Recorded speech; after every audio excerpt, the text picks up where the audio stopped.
안녕하세요 여러분. 밤새 잘 주무셨습니까? 9월 18일 수요일 아침이 밝았습니다. 오늘도 하루를 시작하며 우리에게 허락하신 하루 한 말씀으로 주님과 동행하는 축복의 하루를 함께 보내시기 바랍니다. 오늘 우리에게 주신 말씀은 히브리서 2장입니다. 5절부터 9절까지의 말씀을 제가 봉독해 올리겠습니다. 하나님이 우리가 말하는 바 장차 올 세상을 천사들에게 복종하게 하심이 아니니라. 그러나 누구인가 어디에서 증언하여 이르되 사람이 무엇이기에 주께서 그를 생각하시며 인자가 무엇이기에 주께서 그를 돌보시나이까. 그를 잠시 동안 천사보다 못하게 하시며 영광과 존귀로 관을 씌우시며 만물을 그 발 아래에 복종하게 하셨느니라 하였으니 만물로 그에게 복종하게 하였은즉 복종하지 않은 것이 하나도 없어야 하겠으나 지금 우리가 만물이 아직 그에게 복종하고 있는 것을 보지 못하고 오직 우리가 천사들보다 잠시 동안 못하게 하심을 입은 자 곧 죽음의 고난을 받으심으로 말미암아 영광과 존귀로 관을 쓰신 예수를 보니 이를 행하심은 하나님의 은혜로 말미암아 모든 사람을 위하여 죽음을 맛보려 하심이라. 아멘. 주님의 말씀입니다. 주님께 감사드립니다. 이 아침에 우리에게 주신 말씀 가지고 하나님의 아들이 사람의 아들로 낮아지신 이유라는 제목으로 말씀을 증거하도록 하겠습니다. 어제 1장에서 중요한 점은 하나님의 아들이신 예수 그리스도를 증거한 것입니다. 그분은 하나님의 아들이시지만 인간의 몸을 입고 이 땅에 오셨죠. 그 이유는 구약에서 예언자들을 통해 선지자들을 통해 간접적으로 계시해 주시던 말씀을 직접 우리에게 전해 주시기 위해서였다고 말씀드렸습니다. 그분은 말씀 그 자체이십니다. 그 말씀은 하나님의 아들이신 그분의 권위 아래에 있습니다. 그분은 천사보다 크시고 예언자보다 크시고 모세보다 크신 분입니다. 이스라엘이 크다고 생각하는 그 모든 존재보다 크신 분이기 때문에 그래서 고난 중에도 그분을 떠나지 말라고 그렇게 말씀하고 있는 것이지요. 그런데 오늘 2장에서는 그분이 인간의 몸을 입고 제한적인 존재로 이 땅에 오신 이유를 전하고 있습니다. 천사보다 크신 그분께서 잠시 천사보다 낮은 존재로 이 땅에 오셨을까요? 2장은 이 질문에 대한 깊이 있는 해답을 우리에게 전해주고 있습니다. 첫 번째로 사람의 아들, 인자와 메시아를 지칭하는 그런 호칭이죠. 사람의 아들은 창조의 때를 회복하기 위해 이 땅에 오셨습니다. 무슨 말일까? 예수님이 사람의 아들, 즉 인간의 몸을 입고 이 땅에 오신 이유는 인간을 원래 지으셨던 인간에 대한 창조의 목적을 회복하기 위해서였습니다.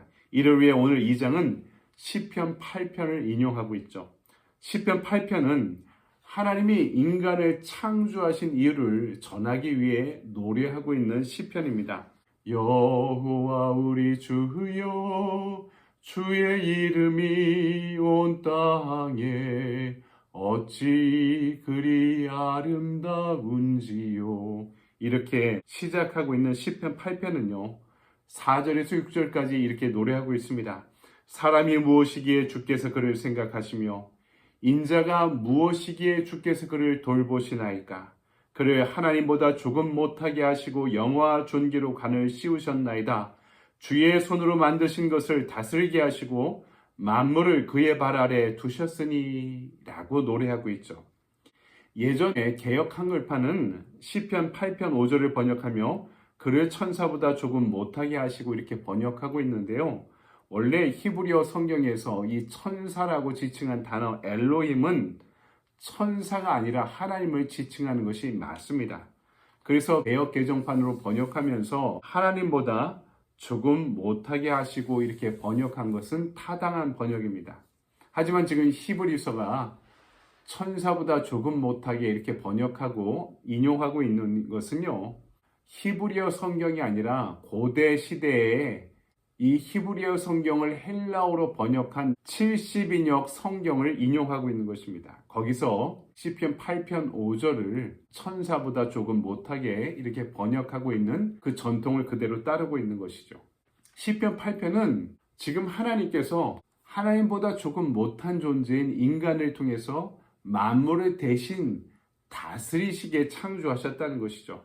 하나님은 세상을 창조하시면서 하늘의 새와 바다의 물고기 그리고 이 땅의 모든 짐승들을 다스릴 권세를 하나님보다 조금 못한 인간에게 주셨습니다. 하지만 인간의 죄로 인해 인간들이 만물을 통치할 권한을 활용하지 못하고 만물에게 복속당하고 있는 점을 이 성경은 지적하고 있는 것입니다.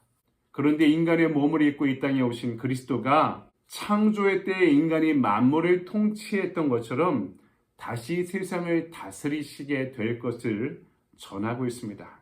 지금은 인간들처럼 천사보다 조금 못한 존재이지만 그분은 하나님의 아들이시기 때문에 인간 스스로 회복할 수 없는 만물의 통치권을 다시 회복시키실 것이 분명합니다. 그분은 9절의 말씀처럼 영광과 존귀로 관을 쓰신 예수이시기 때문이죠. 여러분, 우리가 이 믿음을 갖는 것이 왜 중요합니까? 그것은 우리가 온난화로 고통받는 지구 환경을 회복하는 일도요, 만물의 통치권을 회복하실 예수 안에서 이루어진다는 것을 알게 된 것입니다. 버려지고 아파하는 지구를 회복하는 것도 바로 신앙의 영역임을 우리에게 알려주고 있는 것이죠. 인간에 의해 병든 자연 환경이지만 만물의 통치자가 되실 예수를 믿는 믿음 안에서 우리는 이 만물의 회복에, 지구의 회복에 기여할 수 있기 때문입니다. 예수 안에서 세상을 회복시키는 믿음의 소유자들이 되시기 바랍니다. 두 번째, 예수님이 사람의 몸을 입고 한시적인 연약함을 갖게 된 이유는 무엇일까요? 9절을 볼까요? 오직 우리가 천사들보다 잠시 동안 못하게 하심을 입은 자, 곧 죽음의 고난을 받으심으로 말미암아 영광과 존귀로 관을 쓰신 예수를 보니 이를 행하심은 하나님의 은혜로 말미암아 모든 사람을 위하여 죽음을 맛보려 하심이라. 아멘.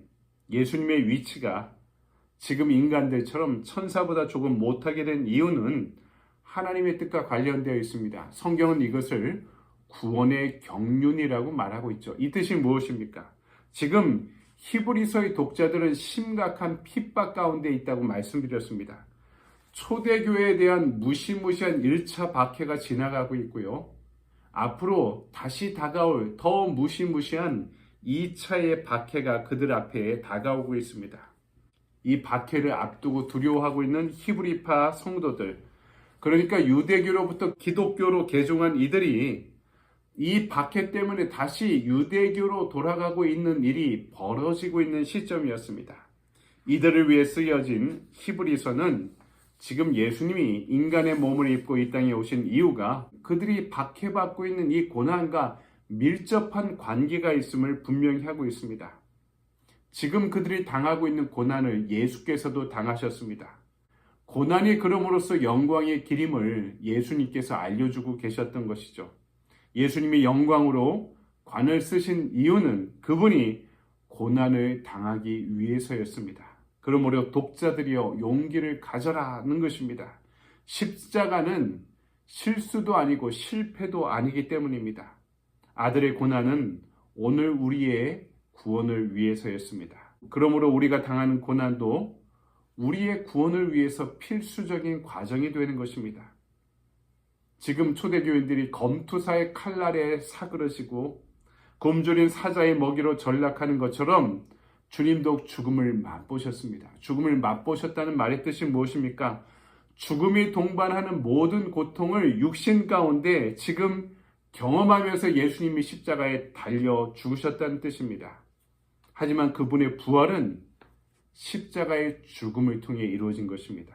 그래서 지금 우리가 겪는 고난의 십자가도 반드시 부활의 영광으로 우리의 상급이 될 것이라 전하고 있는 것이죠. 사랑하는 여러분, 말씀을 정리합니다. 예수께서 천사보다 못한 존재, 인간의 몸으로 이 땅에 오신 것은 세상에 전하는 승리의 공식과 거리가 멉니다. 높아지는 것이 아니라 낮아지는 길을 선택하는 것, 그래야 구원이 완성된다는 진리는 오늘을 살아가는 우리에게 쉽지 않은 명령이 분명합니다. 하지만 그래야 삽니다. 하지만 그래야 구원받을 수 있습니다. 이것이 히브리서가 전하는 분명한 진리인 것이죠. 하나님이셨던 성자께서 타락한 인간의 몸으로 친히 결핍과 고난을 당하시며 십자가에 달리셨다면 오늘 내가 선택할 낮아짐과 결핍은 무엇입니까? 오늘 말씀의 진리와 능력 안에서 우리를 위해 낮아지신 그리스도를 만나고 교제하게 되기를 바랍니다. 그럼으로써 우리의 구원을 완성해 갈 수 있는 저와 여러분의 하루가 되기를 주님의 이름으로 간절히 축원드립니다. 아멘. 적용의 질문을 볼까요? 지금 내 삶에서 견디기 힘든 결핍은 무엇입니까? 나를 구원하기 위해 결핍을 받아들이고 낮아지신 예수님을 생각할 때 지금 내 삶에서 낮아져야 하는 부분은 무엇입니까? 내 삶에서 지금 견디기 힘든 결핍이 무엇입니까? 경제적인 문제, 신분의 문제, 육체적인 질병, 관계의 어려움, 이 모든 것들이 나의 결핍입니다. 하지만 이것이 나의 십자가라면 이것이 나의 구원과 직접적인 관계가 있다고 이 히브리서가 말씀하는 것이죠. 이것을 적극적으로 받아들이는 것이 나의 구원을 위해 필수적이라는 것입니다. 지금 초대교회 히브리파 성도들이 그들의 결핍과 고난을 받아들이는 것이 그들의 구원과 관련되어 있던 것처럼 지금 내가 이 땅에서 현재 경험하는 인생의 결핍과 고난이 나의 구원과 적극적으로 관련되어 있다는 사실을 여러분 받아들이시기 바랍니다. 이 말씀을 묵상하고 궁구하고 적용하면서 오늘도 구원의 완성에 가까워질 수 있는 저와 여러분의 은혜의 하루 되시길 바랍니다. 오늘도 좋은 하루 보내십시오. 여러분 감사합니다.